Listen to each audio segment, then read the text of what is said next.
৪৫ বছর পর গ্রেফতার হয়েছেন সেনাবাহিনীর সাবেক মেজর মোজাফফর। তিনি শহীদ প্রেসিডেন্ট জিয়াউর রহমানের হত্যার সঙ্গে সরাসরি জড়িত ছিল, তার বিরুদ্ধে অভিযোগ আছে এবং সেই মার্শাল্লায় তার বিচারের জন্য মূলত তিনি গ্রেফতার হয়েছেন। পুলিশ ডিবি গ্রেফতার করে তাকে দেওয়া হয়েছে, সেনাবাহিনীর কাছে হস্তান্তর করা হয়েছে। এছাড়া আমরা আরও সময় গুরুত্বপূর্ণ যে বিষয়গুলো আছে সেগুলো নিয়ে আলোচনা করব। রাজনীতিতে ষড়যন্ত্র কতটা প্রভাব বিস্তার করে, বিশেষ করে সেই ষড়যন্ত্রের মধ্য দিয়ে হত্যা এবং পরবর্তীতে তার বিচার প্রক্রিয়া, সব বিষয়গুলো নিয়ে আলোচনার চেষ্টা করব। পাশাপাশি সম্প্রতি শেখ হাসিনার দেশে ফেরা নিয়ে একটি রয়টার্সকে বক্তব্য দিয়েছে, সেটি নিয়ে আলোচনার চেষ্টা করব। আমাদের সঙ্গে আলোচনার জন্য স্টুডিওতে 3 জন অতিথি রয়েছেন। শুরুতেই আমরা তাদের সঙ্গে পরিচিত হব। আমার ঠিক ডানে রয়েছেন আবু রুশদ, সম্পাদক বাংলাদেশ ডিফেন্স জার্নাল। এরপর রয়েছেন doctor Asaduzzaman Ripon, vice chairman Bangladesh জাতীয়তাবাদী দল বিএনপি, এবং সর্বডানে রয়েছেন আবু সাইদ খান, সিনিয়র সাংবাদিক ও লেখক। আপনাদের 3 জনকে স্বাগত জানাচ্ছি চ্যানেল 24 স্টুডিওতে আজকের আলোচনায়। আমি প্রথমেই আবু রুশদ আপনার কাছে জানতে চাই, সেটি হচ্ছে আমরা দেখি যে এর আগে 2020 সালে ক্যাপ্টেন অবসরপ্রাপ্ত মাজেদকে, বঙ্গবন্ধু হত্যার আসামি, তাকে দেশে ফিরিয়ে এনে ফাঁসি কার্যকর করা হয়েছে। এর বাইরে যদি বলি যে এই মেজর মোজাফফর অবসরপ্রাপ্ত, তিনিও দীর্ঘদিন ভারতে ছিলেন, যদিও বনানী থেকে তিনি গ্রেফতার হয়েছেন। হাদি হত্যাকারী ফয়সাল মাহমুদ করিম, তিনিও ভারতেই রয়েছেন, সেখানেই আটক হয়েছেন আমরা যতটুকু জানি। তো বাংলাদেশের পিকে হালদারের কথাও যদি বলি, অর্থ মানি লন্ডারিংয়ের ক্ষেত্রে, এরকম ক্ষেত্রে আসলে এটি কি মানে সবগুলোর ক্ষেত্রেই ভারত কেন, বা পার্শ্ববর্তী এই রাষ্ট্রের সঙ্গে বাংলাদেশের এই বড় যারা হত্যার সঙ্গে জড়িত তাদের পালিয়ে যাওয়ার ব্যাপারটাকে আপনি কীভাবে রিলেট করবেন? একটা হচ্ছে যে ভারতের সাথে আমার 4069 কিলোমিটার সীমানা আছে, পালিয়ে যাওয়া সহজ, এটা হচ্ছে একটা বিষয়। তারপরে আমরা দেখতে একরকম, বাংলা ভাষায় কথা বলি, গায়ের রং বা আকার আকৃতি দেখতে একরকম, সুতরাং লুকিয়ে থাকতে সুবিধা হয়। আরেকটা বিষয় হচ্ছে যে ভারতীয় সরকার, আমরা আমাদের অভিজ্ঞতা থেকে দেখেছি বাংলাদেশ স্বাধীন হওয়ার পর থেকে, তারা সবসময় একটি বিশেষ রাজনৈতিক দলকেই প্রাধান্য দেয়, এছাড়া বাংলাদেশের অন্য কোনো রাজনৈতিক দল বা মতাদর্শকে তারা কখনো প্রাধান্য দেয় না। আপনি যেটা বললেন যে ক্যাপ্টেন মাজেদকে আপনার ফিরিয়ে আনা হয়েছে, ক্যাপ্টেন মাজেদ কিন্তু নিজে থেকে লুকিয়েছিলেন এবং দীর্ঘদিন পরে তাকে ভারত ফিরিয়ে দিয়েছে। কিন্তু ভারত কিন্তু সেখানে লুকিয়ে থাকা জেনারেল জিয়াউর রহমান হত্যাকারী বা অন্য কাউকে কিন্তু কখনো ফেরত দেয়নি, নিজে থেকে ফেরত দেয়নি, বরং সহায়তা করেছে সেখানে লুকিয়ে থাকতে। এই যে মেজর মোজাফফরের কথা বললেন, যিনি এতদিন পরে ধরা পড়েছেন, একটা জিনিস আমাদের রিপোর্টে আসছে পত্রপত্রিকায় যে তিনি একমাত্র জীবন্ত সাক্ষী। আসলে কিন্তু আমি আগে একটু ক্ল্যারিফাই করিনি, তিনি কিন্তু একমাত্র নন। হ্যাঁ, ওনার সাথে আরও একজন ভারতে পালিয়ে গিয়েছিলেন, যার নাম হচ্ছে major Moin. Major Moin school of infantry and ট্যাকটিক্সে ছিলেন, সেখান থেকে ছুটির নাম করে উনি গিয়ে এই ষড়যন্ত্রকারীদের সাথে, পরিকল্পনাকারীদের সাথে যোগ দেন, কারণ উনি এই গ্রুপের ছিলেন। পরে আপনার যখন বিদ্রোহ দমন করা হয়, সে সময় এই মেজর মোজাফফর এবং মেজর মঈন এই দুজনে পালিয়ে যান ভারতে। এবং কথিত আছে যে মেজর মঈন জেনারেল জিয়াউর রহমানের রুম থেকে তার যে ব্রিফকেসটা ছিল, সেই ব্রিফকেসটা ভারতে নিয়ে গিয়েছিল। আচ্ছা, এরপর আমাদের যে সাপ্তাহিক বিচিত্রা ছিল, আপনার খেয়াল আছে, সরকারি ট্রাস্টের, সেখানে আপনার 1993 সালের সম্ভবত জুন কি এরকম মাসে একটা রিপোর্ট হয়েছিল। সেই রিপোর্টে বলা হয়েছিল যে আমাদের দুজন জিয়া হত্যাকারী তারা ভারতে ব্যবসা করছেন। এটা হচ্ছে আরেকটা জিনিস। আমি এরপরে 2002 সালে সম্ভবত আমি নিজে একটা রিপোর্ট করি এই মেজর মোজাফফরের নামে, সম্ভবত সেটা ছিল একমাত্র রিপোর্ট যে আমার কাছে কিছু তথ্য এসেছিল যে উনি ভারতে কোথায় কোথায় কীভাবে আছেন, ঠিকানাগুলো কী নামে আছেন এরকম। তো সেই রিপোর্টটা করি। এখন সেই এতদিন পরে আমি রিপোর্টটার কী ছিল আমি বলতে পারবো না, তবে এতটুকু বলতে পারি যে দেখেন, মেজর মোজাফফর ওখানে গেলেন, গিয়ে উনি দুটো নাম কিন্তু ওখানে ব্যবহার করতেন, একটা হচ্ছে বিপ্লব সরকার, আরেকটা হচ্ছে জয় ব্যানার্জি।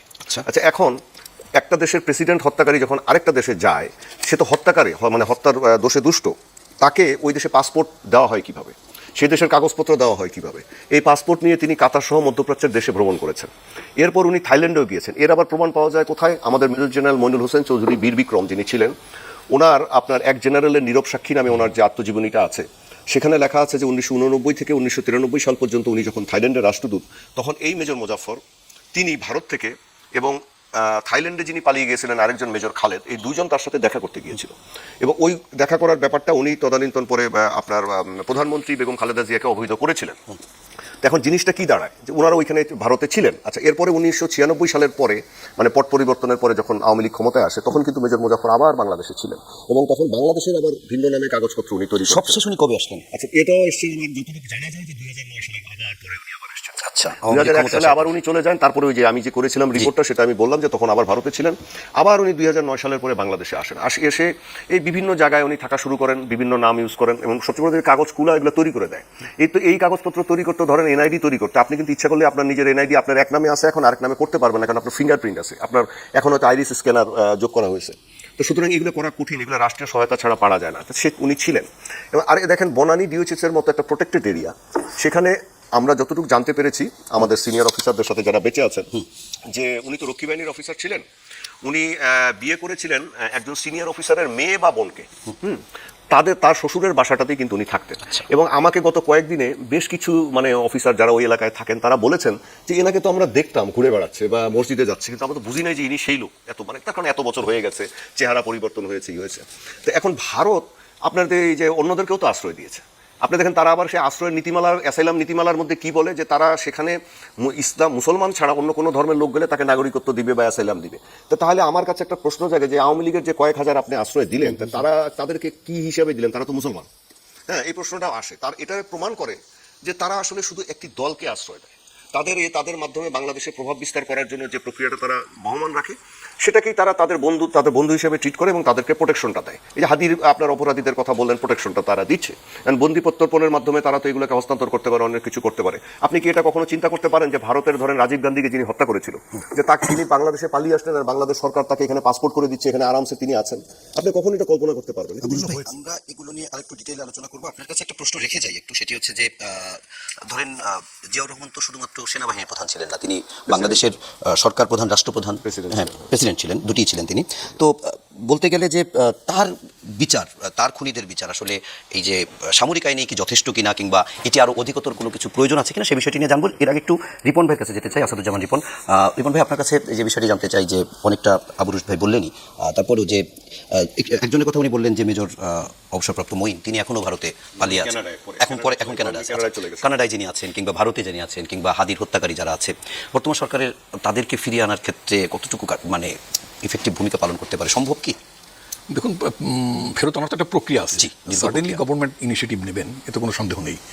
তো আমরা তো পুলিশের এক্স আইজি বেনজিরকে ফেরত আনার ব্যাপারও তো আমরা ইন্টারপোলের সাহায্য চেয়েছি, তিনি গ্রেপ্তার হয়েছেন, তাকে দেশে আনার ব্যাপার উদ্যোগ নেওয়া হয়েছে। তো এগুলো সব ক্ষেত্রে যে খুব সফল হয় তা না, তো দেখাতে কিন্তু চেষ্টাটা থাকতে হবে। এটা আনার জন্য একটা স্পেশাল উইং থাকা উচিত আমি মনে করি, কারণ আসামির সংখ্যা, ফেরত আনার সংখ্যা কিন্তু এখন অনেক বেশি। এটা 2-4 এটা একটা একেবারে ডেডিকেটেড ইউনিট থাকা উচিত মিনিস্ট্রি অফ হোম অ্যাফেয়ার্সে, এটা ডেডিকেটেড ইউনিট থাকা উচিত ফরেন অ্যাফেয়ার্স মিনিস্ট্রিতে। তাহলে হবে কি এটা একটা আপনার একটা রেগুলার সুপারভিশন থাকবে। এবং করণীয় কী, এটা খুব একেবারেই মানে আপনার টাইম টু টাইম বেসিসে কাজ করলে চলবে না। একটা চিঠি আসছে, ঠিক আছে, হোমে মতামত পাঠাই বা ফরেন মিনিস্ট্রিকে বলি, নো, এটা একটা সেল করা উচিত, কারণ সংখ্যাটা অনেক বেশি। আমাদের সেনাবাহিনীর অন্ততপক্ষে 2জন গোয়েন্দা সংস্থার প্রধান, তারা বাংলাদেশ থেকে পালিয়ে ভারতে আশ্রয় নিয়েছেন। 3জন গোয়েন্দা, উনি যেটা কারেক্ট করলেন, 3জন গোয়েন্দা সংস্থার প্রধান তারা ভারতে পালিয়ে আছেন। অন্যান্য র্যাঙ্কের লোকজন পালিয়ে আছেন, পুলিশের লোকজন পালিয়ে আছেন, সিভিল সার্ভিসের লোকজন পালিয়ে আছেন, রাজনৈতিক দল মানে অর্থাৎ মানে নিষিদ্ধ আওয়ামী লীগ, মানে আওয়ামী লীগের লোকজন পালিয়ে আছেন, নিষিদ্ধ ছাত্রলীগের লোকজন পালিয়ে আছে। তো এইগুলোকে ফলো আপ করার জন্য, এগুলোকে এক্সট্রাডাইট করার জন্য আপনার খুব ডেডিকেটেড মানে আপনার টিম থাকতে হবে, ইউনিট থাকতে হবে। খুব ট্র্যাডিশনালি এটা করা যাবে না। যাদের কথা বললেন তারা তো অনেকেই আটক না পালিয়ে আছে, কিন্তু যে আটক হাদির হত্যাকারী, তাকে ফিরিয়ে আনা তো সরকারের জন্য একটা চ্যালেঞ্জ। আপনার হচ্ছে যেমন শেখ হাসিনার কথাই যদি ধরা হয়, শেখ হাসিনা ভারতের আপনার রাষ্ট্রীয় মেহমান, স্টেট গেস্ট হিসেবে আছেন, একেবারেই ভীষণ তাদের আনুকূল্যের মধ্যে আছেন। তো এটা তো সম্ভব না। তার স্ট্যাটাসটা কি, তাকে কি তার রাজনৈতিক আশ্রয় দিয়েছে?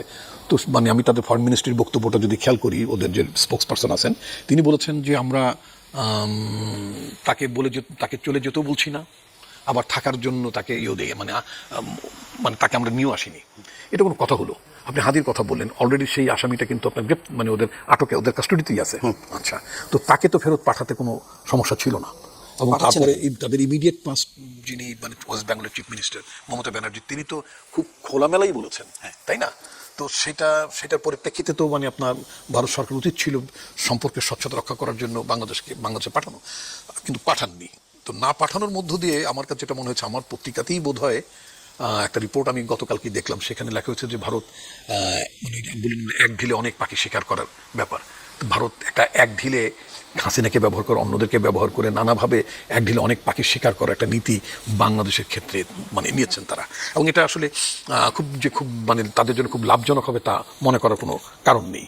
তো আমার বক্তব্য হচ্ছে, আপনি জাস্ট আবুল বলেছেন বিষয়টা, যে বাংলাদেশের উদাহরণটা টানতে, যে মানে রাজীব গান্ধীর হত্যাকারীদের কথা বলেছেন, এরকম যদি হত্যাকারী আমাদের দেশে ঘুরতো, আমাদের থাকতো, তাহলে কি হতো, ভারত কি রিয়াকশনটা দিত?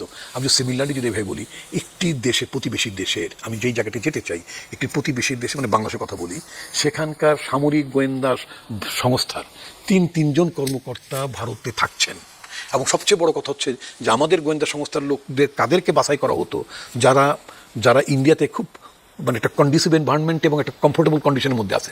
তার মানে কি, তার কি জাতীয় গোয়েন্দা সংস্থার কাজ করছে বুঝতে পারতেছে তো। একেবারে একটা প্রো ইন্ডিয়ান বা ইন্ডিয়া ফ্রেন্ডলি আপনার স্পাই পলিসি তারা মানে আওয়ামী লীগের সরকার নিয়েছিল। তো তা না হলে যদি ধরুন যদি খুব প্যাট্রিয়টিক স্পিরিট থেকে যদি আমাদের এই তিন গোয়েন্দা সংস্থার তিন সাবেক প্রধান তারা যদি কাজ করতেন, সার্টেনলি আমি বিশ্বাস করি যে ইন্ডিয়ান গভর্নমেন্ট তাদেরকে আশ্রয় দিত না এবং তাদেরকে পুশব্যাক করতো।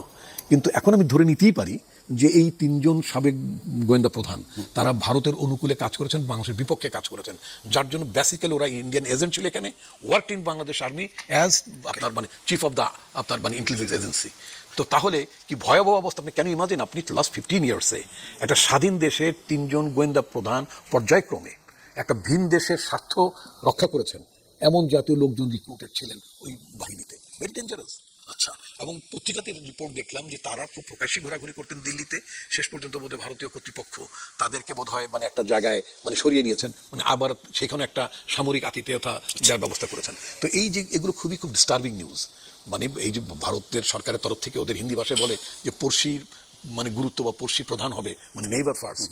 কোথায় কোথায় আপনি দেখছেন? আমরা সেই প্রশ্নটিও থেকে গেল এবং আপনার কাছে আরেকটি প্রশ্ন একটু রেখে যাই, পরে আপনার কাছে একটু আলোচনার জন্য বলে রাখি। সেটি হচ্ছে যে শেখ হাসিনার ফেরা নিয়ে একটি রয়টার্সের একটি প্রতিবেদন এবং সেটি বাস্তবতা কি, বিএনপি সেটিকে কীভাবে দেখছে, একটু তার আগে একটু আবু সাইদ ভাই আপনার কাছে একটু যেতে চাই। আবু সাইদ খান, আপনার কাছে প্রশ্ন হচ্ছে যে আমরা শুরুতেই বলেছিলাম যে বাংলাদেশের গুরুত্বপূর্ণ হাই প্রোফাইল অনেকের এরকম হত্যাকাণ্ডের শিকার হয়েছে এবং তারা বিভিন্ন সময় দেশের বাইরে অন্য দেশে আশ্রয় নিয়েছে। প্রশ্নটি হচ্ছে যে আসলে এটা শুধুমাত্র দেশীয়ভাবেই এই হত্যাকাণ্ডগুলো নাকি আন্তর্জাতিক কোনো চক্র এগুলোর সঙ্গে থাকতে পারে? আমরা শুনি থাকতে পারে, কিন্তু আসলে এটা ভেইক কথা কিনা?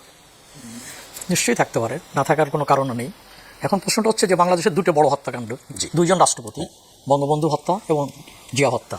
তো এই দুটোরই কিন্তু সেইভাবে তদন্ত হয় নাই গভীর থেকে। যেমন বঙ্গবন্ধু হত্যাটা ক্যারিয়ার যারা হত্যার সঙ্গে যারা সরাসরি ঘটনা ঘটিয়েছে তাদের বিচারটা হয়েছে, তার আড়ালে কী ছিল, পিছনে কী ছিল, এটার বিচার হয় নাই।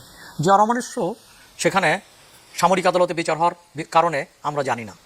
এবং এর সঙ্গে যে রাজনীতি বিষয়টা ছিল, উনি তখন রাষ্ট্রপতি, এর সঙ্গে রাজনীতিক অনেক বিষয়গুলো এর সঙ্গে জড়িত ছিল, সেটা হয় নাই।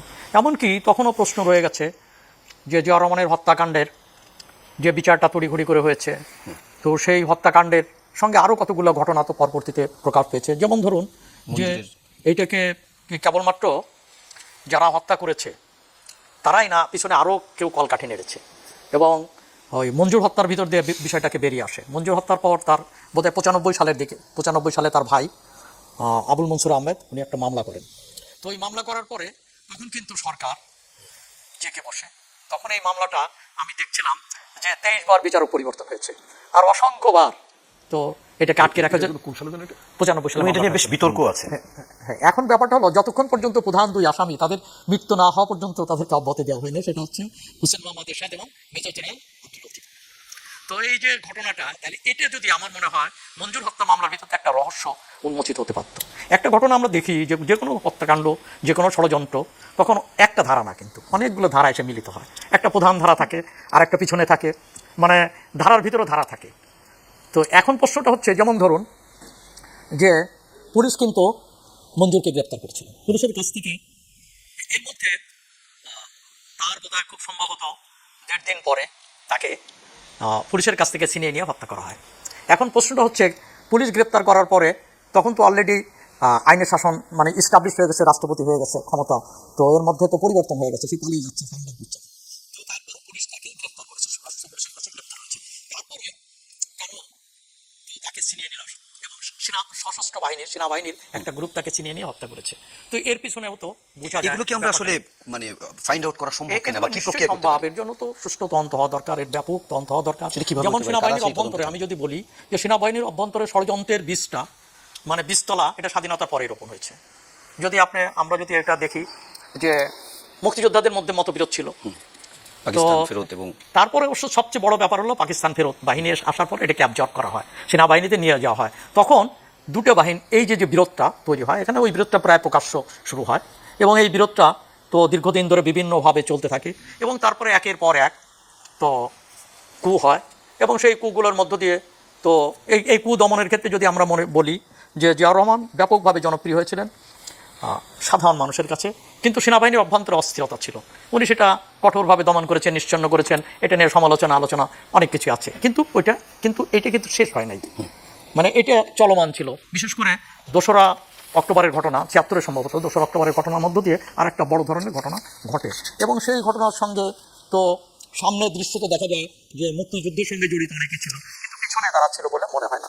এবং পিছনে কারা ছিল এই ঘটনাগুলো কিন্তু হয়নি, এগুলোকে ফাঁসি দেওয়া হয়েছে ইত্যাদি এগুলো হয়েছে। আমার কাছে যেটা বক্তব্যটা হচ্ছে, এই সমস্ত ঘটনার প্রবাহ, এইসব ঘটনার ভিতরের ঘটনা, এগুলো কুয়ের ভিতর কু, কিংবা এই ধরনের হত্যার পিছনে আরো হত্যাকাণ্ড, এইসব বিষয়গুলো সুষ্ঠু তদন্ত হওয়া উচিত। এবং এটা দুটো হত্যাকাণ্ড সম্পর্কেই দেশের সামগ্রিক স্বার্থে আইনের শাসন এবং দেশের ইতিহাসকে সমুন্নত রাখতে এবং ইতিহাসের তথ্যগুলোকে জাতির সামনে তুলে ধরতে এটা দুটা বড় ধরনের তদন্ত হতে পারে। গুরুত্বপূর্ণ হত্যাকাণ্ডগুলো, সেগুলোর যতটুকু অংশ বাকি আছে কোনোটা ধামাচাপা প্রশ্ন ওঠে, এগুলো আসলে স্বাধীন তদন্ত কমিশন হতে পারে কিনা, কিংবা আরেকটি প্রশ্ন যেটি করেছিলাম যে সেনা আইনে বা সামরিক আইনে বিচারই যথেষ্ট কিনা, এইটি একটু জানতে চাই আপনার কাছে।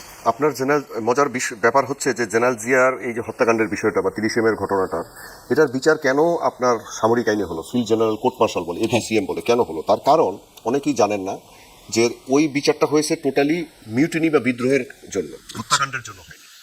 হ্যাঁ, মানে জেনারেল জিয়ার হত্যাকাণ্ডের মামলা আজ পর্যন্ত দায়ের করা হয়নি, এটা জানে বাংলাদেশের মানুষ, অনেকেই জানে না। বিএনপিও এটা করেনি কখনো। তা আপনি যখন সেনাবাহিনীতে একটা বিদ্রোহ হয়, তখন আপনি সেনাবাহিনীর আইনে আপনার ফিল্ড জেনারেল কোর্ট মার্শাল তার বিচার হবে, এবং সেটা হয়েছে। তো সেটা হয়েছে তড়িঘড়ি করে হয়েছে, এবং তারপরে যা হওয়ার তাই হয়েছে। এরপরে তো বিএনপি ক্ষমতায় এসছে আরো কয়েকবার, তারপরে তারা এই হত্যা মামলা দায়ের করেনি। শেখ মুজিবুর রহমানের ক্ষেত্রে যেটা হয়েছে হত্যা মামলা, সেটাও একটা বিদ্রোহ ছিল, সেনা বিদ্রোহ ছিল, কিন্তু সেটার জন্য কিন্তু হত্যা মামলা হয়েছে। আওয়ামী লীগ ক্ষমতায় এসে হত্যা মামলা করেছে, এবং এটা সিভিল কোর্টে বিচার হয়েছে। যাই হোক, যাদেরই ফাঁসি দেওয়া হোক, 2009 বা 10 এটা সেটা কিন্তু ওই যতটুকুই জানার পাবলিক জানতে পেরেছে। কিন্তু এই জিয়া রহমানের এই বিষয়টা, এটা কিন্তু জনসমক্ষে আসেনি। মানে এর যে নথিপত্র, আপনি সভাপতি, সেনাবাহিনীতে যেই মিউটিনের যে বিচার হয়, এটা সাধারণের জন্য উন্মুক্ত না, এটা টপ সিক্রেট থাকে, এটা কখনো আসে না। যেমন ওই যে ভাই বলছিলেন না যে বড় যে একটা আরেকটা অভ্যুত্থান হয়েছিল, ওইটা হচ্ছিল আসলে 77 সালের অক্টোবরে। তখন আপনার এই জাসদের গণবাহিনী এবং আরেকটি জিনিস আছে যেটা আমাদের দেশের লেখায় বা পত্রপত্রিকায় আসে না, সেটা হচ্ছে কর্নেল ডালিম ফারুক রশিদের একটা গ্রুপ ছিল, সেটার নাম হচ্ছে সেনা পরিষদ। এই সেনা পরিষদও আমাদের সেনাবাহিনী, বিমান বাহিনী, নৌবাহিনীর মধ্যে অনুপ্রবেশ করেছিল জাসদের গণবাহিনীর সাথে। তো এরা বিভিন্নভাবে আপনার আমাদের দেশে তখন জিয়া রহমানের সময় 21টা কু করেছিল। তার মধ্যে সবচেয়ে বড় ছিল, যেটা ভাই বলেছেন, সেটা হচ্ছে বিমান বাহিনীর কু। সেখানে আমাদের 11 জন ফাইটার পাইলট নিহত হয়েছিলেন, এবং 200-র মতো আরো অন্যান্য পদবীরে মানে লোকজন মারা গিয়েছিলেন। তা সেটা তো আপনি বিদ্রোহ, ওইটা কিন্তু হত্যাকাণ্ড হোমিসাইডের মধ্যে পড়ে না। সুতরাং আপনার যখন বিদ্রোহ, ওইটা জেনারেল জিয়া রহমান কোর্ট মার্শালে বিচার করেছেন। কিন্তু জিয়া রহমানের হত্যাকাণ্ড, উনি তো একজন রাষ্ট্রপতি ছিলেন, উনি তো শুধু আপনার সেই সময় তো আর্মির পোশাক পরা ছিলেন না, উনি অবসর গ্রহণ করে রাষ্ট্রপতি হয়েছিলেন, বা যাই হোক, উনি তো দেশের প্রেসিডেন্ট ছিলেন। সুতরাং উনি যখন নিহত হয়েছেন, এটা তো হত্যা মামলা হওয়া উচিত ছিল। তা মানলাম যে সেই সময় না হলে জেনারেলের সাথে এটা হয় নাই, করতে দেয় নাই। 91 থেকে 96, 2001 থেকে 2006 বিএনপি করলো না কেন? এখন যে মেজর মুজাফফর ধরা পড়েছে, আমরা সবকিছু বাদ দিই, কে কি করেছে, কি হয়েছে না হয়েছে। আপনি এখন একটা বড় সুযোগ এসছে যে এই মেজর মুজাফফরকে মাধ্যমে মিসিং লিঙ্কগুলো আমরা খুঁজে বের করতে পারি, যে এর মধ্যে কি শুধু সেনা অফিসাররা জড়িত ছিল, নাকি এর পিছনে অন্য কেউ জড়িত ছিল, কোন দেশের মানে সংস্থা জড়িত ছিল, আপনি আরো কারা কারা ছিল, এখনো তাদের কেউ কেউ বিভিন্ন জায়গায় রয়ে গেছে কিনা। এবং এরপরে এটাকে যদি হত্যা মামলা দায়ের করা হয়, সেটা বিএনপির যে কেউ করতে পারে, জেনারেল জিয়ার পরিবারের সদস্যরা করতে পারে, বিএনপি থেকেও করতে পারে, বা একজন সাধারণ নাগরিকও করতে পারে। তাহলে কি কিন্তু এইটা আপনার সিভিল আইনে বিচার হওয়ার এবং তদন্ত হওয়ার সম্ভাবনা আছে। আপনি যে স্বাধীন তদন্ত কমিশনটার কথা বললেন, এই কমিশন আন্তর্জাতিক কিনা সেটা অবশ্যই, এবং এটা না করলে আমরা 45 বছর পরে, এটা কিন্তু আমার মনে হয় লাস্ট চান্স, এরপরে আর আমাদের সুযোগ নাই। তার কারণ এই দুজন বেঁচে আছে। এখন মেজর মঈন তো কানাডা থেকে আসবে না, তাকে আপনি পাবেন না। সুতরাং মেজর মুজাফফর আছে, এখনো কিছু কিছু অফিসার আমাদের বেঁচে আছেন, সিনিয়র অফিসাররা বেঁচে আছেন, যারা সেই সময় চট্টগ্রামে বিভিন্ন জায়গায় ছিলেন, বিভিন্ন পদে ছিলেন, ঢাকা সেনানিবাসে আপনার আমাদের আর্মি হেডকোয়ার্টারে বিভিন্ন পদে ছিলেন, গোয়েন্দা সংস্থায় বিভিন্ন পদে ছিলেন, তারা এখনো জীবিত আছেন। সুতরাং এনার মাধ্যমে এগুলো তদন্ত করে, মানে জবানবন্দি নিয়ে জয়েন্ট ইন্টারোগেশন সেলে বা আর্মি ইন্টারোগেশন সেলের মাধ্যমে বিভিন্নভাবে আমরা এই তথ্যগুলোকে সন্নিবেশিত করতে পারি, এবং একটা স্বাধীন আপনার তদন্ত কমিশন গঠন করতে পারি। এটাকে তারপরে তার বিচার হতে পারে। আরেকটা কথা বলে রাখি, আপনার মেজর মুজাফফরের কিন্তু কোনো বিচার হয়নি। হ্যাঁ, মেজর মঈনেরও কিন্তু কোনো বিচার হয়নি। তার কারণ হচ্ছে ওনাদের কোর্ট অফ ইনকোয়ারি যখন শুরু হয়, তার মধ্যে তো ওনারা পালিয়ে গেছেন। এটাকে আর্মিতে বলে ডেজার্শন, মানে ওনারা ডেজার্টার ছিলেন। তো ডেজার্টার হিসেবে উনি ওনার র্যাঙ্ক হারিয়েছেন, হি ইজ অলরেডি ডিসমিসড। উনি কিন্তু এই মেজর আর লিখতে পারেন না, উনি একজন সাধারণ সিভিলিয়ান এখন। তা যাই হোক, এখন ওনার এরপরে যদি এটা সামরিক আইনে বিচার করে, ধরেন বিএনপি বা কেউ হত্যা মামলা দায়ের করলো না, তাহলে কিন্তু আবার সেই মিউটিনির কেসে এনার বিচার হবে। তখন কিন্তু আবার সামরিক আইনের পেছে পড়ে যাবে, মানে মিলিটারি লর পেছে পড়ে যাবে। সুতরাং এইটা সরকারের বিষয়। এখন সরকার কি করবে না করবে সেটা সরকার জানে। বিএনপি সরকার তো আবার খুব নড়ে চড়ে, খুব ধীরে সুস্থে, এবং এই যে আমাদের পাশে বিএনপির ভাইস চেয়ারম্যান মানে উনি বসে আছেন, আমি ওনার সামনে রিপন ভাইয়ের সামনেই বলি যে বিএনপির আসলে সিদ্ধান্ত নেওয়া যে কোনটা কখন নেয়, কোনটা কিভাবে নেয়, এগুলো সব মারেফতি ব্যাপার আর কি। হ্যাঁ, একটু রিপনের কাছে এখন একটু শুনে আসি। আপনারা এটা বিএনপি সরকার দুটো কিন্তু সেপারেট এন্টিটি। না ঠিক আছে, আমি বিএনপি কেই বলছি, আমি সরকারকেও বলছি না, আমি বিএনপিকে বিএনপি বা বিএনপি সরকারের উদ্যোগ নেবে কিনা রিপন? না এটা মারফতি ব্যাপার আর কি। বিএনপি সব কাজ কারবার হচ্ছে মারফতি ব্যাপার, তা নাহলে মানে 91 থেকে 96 কিছু করে নাই, তারপরেও কিছু করে নাই। তা আমার কথা হচ্ছে আপনারা না করলে করেন, কিন্তু বাংলাদেশের মানুষের অধিকার আছে, বাংলাদেশের মানুষের অধিকার আছে একজন প্রেসিডেন্ট হত্যাকাণ্ড এইটার বিষয়ে জানার যে কে কে ছিল, এখনো কেউ কেউ এই বিচার পাওয়া আছে কিনা। তার কারণ এগুলো আমাদের সেনাবাহিনী শৃঙ্খলা রক্ষার জন্য ভবিষ্যতে দরকার, আমাদের দেশের জাতীয় নিরাপত্তা রক্ষার জন্য দরকার, এবং সিভিলিয়ান কেউ আছে কিনা জড়িত সেটাও স্পষ্ট হবে। রিপন ভাই আপনার কাছে একটু অন্য প্রসঙ্গে যাবো, কিন্তু এইটা 1 মিনিটে যদি আপনি বলেন যে বিএনপি সরকার এবার আবার সেই উদ্যোগ নেবে, সেটা আসলে 1 মিনিটের বিষয় না। আমরা অন্য প্রসঙ্গে যাবো, এই জন্য আমি উদ্যোগ নেবে সেটা হচ্ছে যে আমরা বিভিন্ন এই ধরনের হত্যাকাণ্ড, আমাদের দেশে দুজন প্রেসিডেন্টের হত্যাকাণ্ডের ঘটনা ঘটেছে, সেখানে আমরা অনেক ষড়যন্ত্রের কথা বলি, রাজনৈতিকভাবে বিশেষ করে ষড়যন্ত্র শব্দটা আমরা বেশি উচ্চারণ করি।